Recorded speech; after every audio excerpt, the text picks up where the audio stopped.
because that's where all the stress and tension and trauma is stored. And if we don't feel safe enough to go into the body, we're going to have a big conflict, right? Because then it's going to be hard to really heal those parts of ourselves. But that is probably part of stress and trauma that we have. It might not be safe enough to go there because, especially if you think about a male structure, right? Like a male structure. And when I say structure, like you said, workplace, or maybe it was me that said it, I don't remember now. Corporate, the workplace. Let's say corporate, it's a male. It's very competitive, right? It's very me first, no, me first, and elbowing your way forward.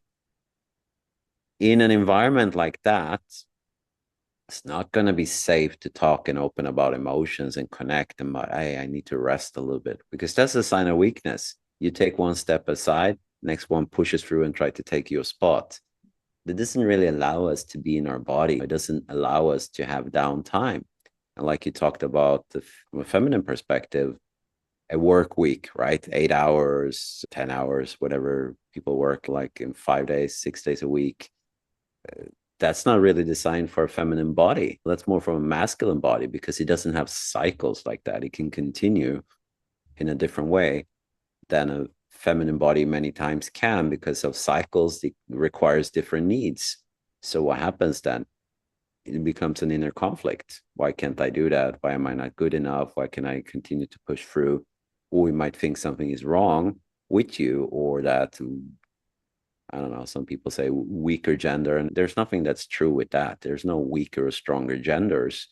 We have different qualities, right? And when we work together with each other, we can balance each other. But when we work with the qualities within us too, we can also balance ourselves, right? So we're not just pushing through and not just sitting back and not getting anything done, that we have a balance between those two qualities. And I think it starts with the body awareness, right? Because the body will tell you. If you're tired all the time and you need to take coffee to do anything, well, chances are your body needs to rest, right? It's pretty much that simple. But we don't do it many times, because we really need to come to a point where you start to listen, right? And that's might bring up a cliche. If you don't listen to your body when it whispers, you're going to have to pay the price for when it screams, because it will tell you, this is enough.